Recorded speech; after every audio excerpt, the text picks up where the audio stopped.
দেখুন ভিউয়ার্স, কত বড় একটা মাছ পেয়েছে ছোট ভাই। তো আমি এই ছোট ভাইয়ের সঙ্গে করে পুকুর পাড়ে আসছিলাম মাছ ধরতে।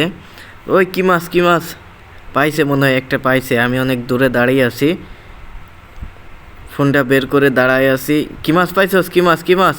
দিছে, দিছে, ওরে কাটা লাগাই দিছে, দিছে, দিছে। তো বড় মাছ, বড় মাছ ঠিকঠাকভাবে ধরতে পারছে না, হাতে কাটা ফুটাই দিয়েছে। ওই বেড়া, কথা কস না কে? কি মাছ? এখনো ধরতে পারিনি, তো ধরার চেষ্টায় আছে। দেখা যাক কি, কত বড় মাছ আর কি মাছ ধরতে পারে। যে গ্রামের পুকুরের, আসলে এটারে পলো ফিশিং বলে, যে এটা দেখতে পাচ্ছেন না, এটা হলো পলো।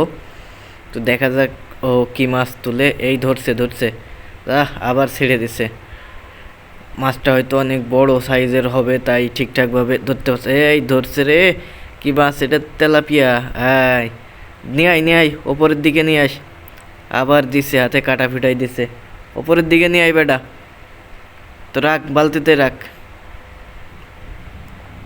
দিছে বিশাল সাইজের একটা, প্রায় 1 কেজির মতো ওজন হয়ে যাবে তেলাপিয়ার সাইজটা। যাক, তো হাতে কাটা ফুটলেও অবশ্য মিশন সাকসেস। তো আবার চেষ্টা করুক, দেখা যাক। আজকে তো কেজি 2 মাছ না ধরে বাড়ি যাওয়াই যাবে না। বাড়িতে বিশাল খানা পিনার ব্যবস্থা করতে হবে রাতের বেলা।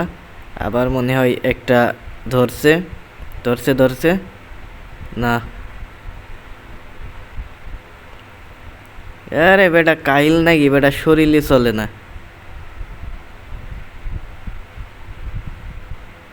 আয়, হইছে, হইছে, হইছে। আর একটা। দেখ বেটা, কি মাছ দেখ। পাইছস কিছু? না, মনে হয় নাই। বের হয়ে গেছে মাছটা, বের হয়ে গেছে। তো এইখানে এখন প্রচুর রোদ, আর বাতাসের পরিমাণটাও বেশ ভালো, তাই এই রোদটা আসলে শরীরে তেমন একটা মনে হচ্ছে না। তো উঠে আয়, উঠে আয়।